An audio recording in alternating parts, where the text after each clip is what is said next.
ne po t'japim kohë që ti të arrish vetë ta konkludosh të gjën. Pasi ata po vazhdojnë të shtyjnë. Dhe kjo mund të jetë edhe një lloj letre që presidenti Trump po ja lë presidentit Putin.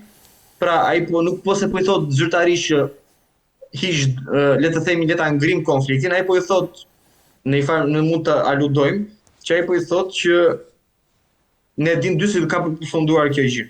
Ja kuptoj. Kështu që për të mos dalë sikur presidenti Trump e tradhoi Amerikën, më mirë të lëm ta fitosh duke e paguar ashtu si Rusia po e paguan këtë gjë. Por të paktën presidenti Trump do dali, le të themi, do dal i larg nga kjo gjë. Do dal me duar të bardha nga kjo gjë. Pasi do thotë që unë e bëra takimin, ata pranon tuleshin, le ta ngrim. Tani nëse ato u ngrim ku ai ka marrë 100% është më tjetër pastaj. Qartë. Domethënë ne do ta mbajmë në pikun ku ai ka arritur deri tani. Kështu që po, pika ka mund të jetë edhe 100%. Është pak a shumë si puna, është pak a shumë kjo si puna e asaj njohjes që i bën Gazës Franca dhe Anglia, por që i lan Izraelit janë 2 muaj kohë që të bënte atë që bëri, domethënë. Dhe pastaj lan që e pushtoi të gjithë, pse ta ne e njohim. Po çfarë e njohim? Çfarë u njohim? Çfarë ngelur më aty? Çfarë ngelur më aty për të njohur? Mirë. Ka një zhvillim mjaft interesant nga Bielorusia, një zhvillim i papritur, i çuditshëm, do ma shpjegosh tani, ku presidenti Lukashenko ka deklaruar se Bielorusia është gati për një marrëveshje të madhe me Shtetet e Bashkuara të Amerikës. Çfarë është, mos është një lojë e midis Moskës dhe Washingtonit kjo, po tashmë jo e drejt për drejt, por me ndërmjetësimin e Bielorusisë, unë kështu e mendoj të paktën. Republika e Bielorusisë duhet të theksohet që nga fillimi i konfliktit ka mbajtur një pozicion shumë neutral. Dhe ata vijojnë të kenë marrëdhënie të plota diplomatike me Ukrainën, kufin të hapur, lëvizje pa vizë. Më fal, shumë neutral apo shumë prorus? Neutral. Në politikën e jashtme ata gjithmonë kanë qenë neutral dhe kanë promovuar për le të themi një arritje në një marrëveshje, jemi në dy palëve. Madje propozuan gjatë shkurtit të marsit të këtij viti që Minsku të bëjë sërish vendi takimi midis palëve ukrainase, amerikane, ruse dhe evropiane. Okej. Dieti incidenti që ndodhi me trupat e ushtrisë ruse që hynë nga Bielorusia në Ukrainë, ato që trupat e ushtrisë ruse pa mbështetjen e bielorusëve dhe ky lajm ose ky zhvillim erdhi më shumë si surprizë për presidentin Lukashenko, pas së cilit ne e dim që ndodhi ajo që ndodhi, trupat ruse hynë, pati konflikte të tjerë, përplasin me ushtrinë ukrainase. Gjithsesi, në stërvitjen e re Zapat 2025, që u zhvillua në shtator, vlen të theksohet fakti që Bielorusia nuk pranoi të merrte një numër të madh ushtarësh rus sërish, siç kishte marrë në 2021. Pasi Zapat zhvilloi çdo 4 vjet. Nuk pranoi të merrte një numër të madh ushtarësh rus. Ushtria ishte kryesisht bieloruse. Në këtë stërvitje ishte diku te 7000 trupa, një gjë e këtij lloji, pra 45% e ushtrisë bieloruse. Nikosisht ata bëjnë një gjë që erdhi si surprizë për rusët, që ishte ftesa e amerikanëve. Pra në këtë stërvitje Zapat 2025, vëzhgojnë si ushtarak amerikan ishin të prezent, madje me letë veçantë për të parë jo vetëm zonat e luftimit ose të stërvitjes, por edhe për të vëzhguar gjithë arsenalin bielorus, ushtrim bieloruse, përgatitjen, armët e të tjerë. Kjo u erdhi si surprizë për rusët. Madje rusët nuk pranuan që amerikanët të vinin në Rusi për pjesën e dytë të stërvitjes që u zhvillua në Nizhny Novgorod. Në ditën kohë, për ditën e presidentit Lukashenko, një delegacion amerikan ka ardhur me sekretarin e shtetit amerikan në krye për të zhvilluar bisedime me të, për t'i dërguar urimin personal të presidentit amerikan, të shkruar në letër prej vetë tij, dhe njëkohësisht për të hapur kanalet e komunikimit me Minskun dhe për të hequr sanksionet kundrejt agjencisë së ajrore Belavia. E sanksionuar që në vitin 2021 pas incidenti të gazetari që ne se ju e vini që nga Greqia në Lituani u ul avioni, u nxorr për avionit e të tjerë.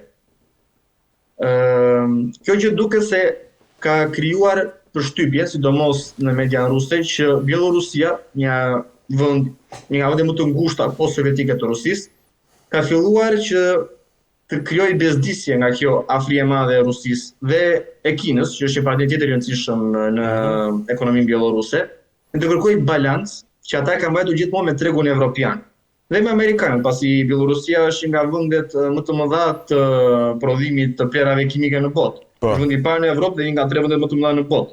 Dhe tregu kryesor i tyre ka qenë SBA-ja dhe Evropa. Kështu ka qenë Federata Ruse. Po. Deri para sanksioneve sigurisht. Në kjo që duket se ka krijuar edhe një lloj kritike nga ana ruse ose medias ruse kundër presidentit Lukashenko.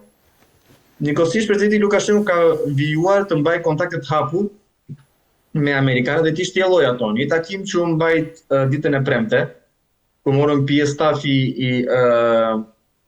i presidencial i tij, pra flasim kreu i KKB-s, kryeministri i vendit, ministri i punëve të brendshme, ministri i punëve të jashtme, ministri i ekonomisë, është vendosur për zgjerimin e mëtejshëm të marrëdhënieve me SBA-n. Njëkohësisht delegacion tjetër amerikan ka mbërritur, kryesisht delegacionet amerikane kanë ardhur për të zgjeruar më tej kanalet e komunikimit jo vetëm me Minskun, por edhe me Moskën, ku është bërë e qartë që presidenti Trump po përpiqet të bëjë atë që shumë njerëz në Evropë kanë dështuar ta bëjnë, pra të arrijë ta izolojë Rusin nga vetë aleatët e saj. Okej. Çfarë po pritet aktualisht është fakti që Amerika do të heqë gjithë sanksionet kundrejt Bielorusisë. Është diçka që pritet. Do mos kundrejt eksporteve kryesore bieloruse që janë vlerat kimike, janë prodhimet agrokulturore, që ata i kanë në bazën e ekonomisë së tyre, dhe mjetet industriale, flasim traktorët, zetorët, punimin e tokës e të tjerë, që ata janë vendi i vetëm sovjetik që e ka mbajtur gjithë industrinë akoma dhe që furnizojnë edhe Rusin vetë, ata e furnizojnë, ose Turkmenistanin, Uzbekistanin e të tjerë. Kjo që duket se po pritet edhe prej evropianët, të cilët lëvizja e fundit që po zhvillohen në Bruksel, po tregojnë që dhe evropianët vetë duan të heqin sanksionet pas 5 vitesh. Po ata po shikojnë që nuk punuan, sigurisht ndihma e Rusisë dhe e Kinës më shumë e shkëputi Bielorusin nga Evropa se sa e afroi me të. Dhe ata duan njëkohësisht ta izolojnë Rusin prej aleatit të saj bielorus. Dhe vetëm mënyrë për të hequr sanksionet dhe aktualisht një lajm i fundit ka qenë fakti ditës së sotme. Që në Vatikan pritet të zhvillojë një takim i madh i iniciuar nga bielorusët me kryetarët e delegacioneve evropiane dhe amerikane. Dhe besohet që Vatikani është vetë një nga iniciatorët kryesor të kësaj lëvizje të Bielorusisë në bashkëpunim me bielorusët për të hequr sanksionet dhe për të gjetur një mënyrë për të legjitimuar faktin që presidenti Lukashenko do të jetë akoma kryetari i shtetit, pavarësisht opinionit të opozitës në mërgim të Bielorusisë ose pikpamjeve të Evropës, dhe një gjuhë në komunikim të gjetur kryesisht me të. Ai së fundi i mbushi diku të 35 vjet në pushtet, mbi 35 vjet në pushtet. Kështu që është diçka de facto tani do të pranuar. Njëkohësisht duket se amerikanët vetë janë shumë të interesuar mbi këtë fakt, duke ditur që siç ata diu papa është amerikan vetë. Po. Dhe ideja e tij është pak a shumë pikpamje i qëndron afërsisht me ato të presidentit Trump për të zhvilluar më tej marrëdhëniet pa u bazuar në preferencat politike ose në situatat aktuale. Duke qenë që Bielorusia vetë është një vend në bazë të ekspertëve time që kanë vizituar të një, le ta themi, viktorianizmi sovjetik. Pra ata janë shumë bazuar në vlerat familjare, shumë bazuar në vlerat tradicionale të religjionit ortodoks, edhe katolik, pasi ata kanë një numër të madh katolikësh, edhe muslimanësh janë tatar. Në të vlera e morale shoqërore që edhe ne në Shqipëri kemi pak a shumë, ato flasim që si kemi në kohë Xhaxhit. Gjë që afrohet me vlerat konservatore amerikane. Kështu që nga ana ideologjike Bielorusia është afërt me Amerikën në këtë aspekt. Pavarësisht të shkuarës sovjetike, komuniste që ne mund ta quajmë. Kjo duket se ka krijuar edhe terrenin e besimit, ose atë që mund të quhet terrenin që amerikanët të vazhdojnë më tej. Dhe ky eksperiment i presidentit Trump duket se pret dritën jeshile nga Evropa. Pra nëse presidenti Trump do të arritë me sukses të shkëpus bielorusët prej varësisë prej Rusisë edhe Kinës, atëherë dhe evropianët do përpiqen në ditë në mënyrë që të lëvizin një pjesë sanksioneve, të arrin pak a shumë të normalizojnë situatën. Një lëvizje ka nga polakët për hapjen e kurudës Terespol-Brest, që është pika më e madhe kufitare e vetja që punon midis Polonisë edhe Bielorusisë, dhe mbi rivënien e në punë të kufive të tjerë, që është ai në Grodno, dhe një kufi tjetër që qëndron afër atij lituanes, që kanë qenë pika kryesisht transporti ekonomik. Pra do të hapen të gjitha për të funksionuar së bashku. Gjë që duket se do të jetë një tentativë nga ana e polakëve për të balancuar influencën ruse, duke qenë që polakët kanë një komunitet shumë të madh në Bielorusi, diku te 300.000, 400.000 polak autoktonë që jetojnë atore në anën perëndimore të Bielorusisë. Kjo sigurisht akoma po diskutohet, do se bielorusët kanë treguar shumë aktivitet dhe lëvizje gjatë kësaj periudhe. Në ditën e djeshme, ata shumica bieloruse kanë thurur lavde për presidentin Trump, për planin të paqes, për marrëdhëniet me presidentin Lukashenko. Njëkohësisht ata kanë filluar ta promovojnë zyrtarisht dialogun me amerikanët, duke bërë atë pjesë agjendës shtetërore deri në fund të këtij viti, duke shpresuar në forcimin e mëtejshëm të marrëdhënieve, por njëkohësisht edhe në zgjerimin e potencialit ekonomik të amerikanëve, i cili dihet që e kalon atë të Rusisë dhe të Amerikës, ose amerikanët do të duan vërtet të investojnë. Dhe presidenti Trump e ka lënë të hapur të dritë për të sjellë investimet amerikane në Minsk ose në Bielorusi, njëkohësisht për të hapur dhe rihapur ambasadën amerikane në potencialin e saj të plotë diplomatik. Aktualisht, kjo është diçka që po e themi ekskluzivisht. Amerikanët janë aktiv në Bielorusi. Zhvillimi më i madh është fakti që ata kanë hequr sanksionet ndaj kompanisë Belavia dhe po punojnë për të hequr sanksionet që bielorusët mund të blejnë pjesë këmbimi nga Evropa ose nga Amerika. Njëkohësisht ata po kërkojnë të bëjnë edhe monopolizimin e gjës. Pra amerikanë nuk është se po hyjnë thjesht për të balancuar situatën, po ata po hyjnë edhe për të marrë atë që mund të jetë influenca e Evropës, duke krijuar një monopol që Amerika mund ta tejkalojë Evropën shumë herë më shumë. Pra të bëjnë amerikanët kryesisht të lidhur, të bielorusët kryesisht të lidhur me amerikanët sa me Evropën. Në mënyrë që Amerika të ketë një këmbë për ta kontrolluar Rusinë në çdo hap që mund të ndërmarrë më tutje. E kuptoj. A mund të quhet kjo që amerikanët e kanë gjetur pikën e dobët të Putin përmes Bielorusisë? Kjo është një lëvizje shumë e fortë. Pra, më afër se Bielorusia nuk ka asnjë shtet tjetër në Rusi. Nga Minsku në Moskë është diku tek 6 orë me makinë. Jo vetëm kaq, por e kam edhe nga pikpamja e përbërjes popullsisë. Bielorusët praktikisht janë rusë. Ja, rusë të bardhë, e kupton? Po rusë.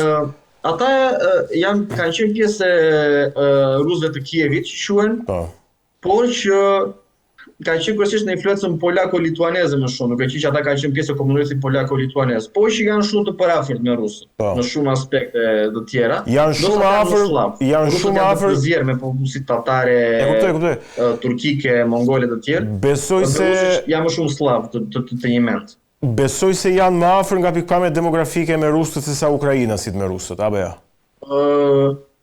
Ata janë më afër me lituanezët. Pasi teoria që e kohëve të fundit është që bielorusët nuk janë slav të një mend, po janë diçka e afër me bullgarët. Tartar të slavizuar.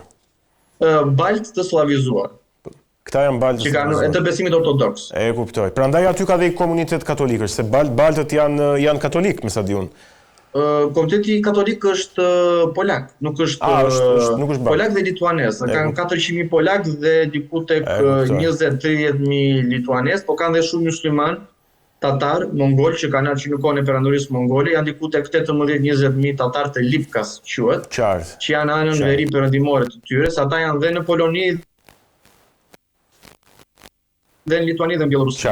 Qartë. Kështu që janë kryesisht popull homogjen, ose le të themi evropian, po që kanë në atë lanishmërinë e tyre. Gjithsesi, nga ana amerikanëve kjo duket një lëvizje shumë e madhe për Evropën. Shumë e fortë. Pasi kjo do të krijonte që amerikanët ta humbin interesin për anën evropiane, të fokusohen në Bielorusi.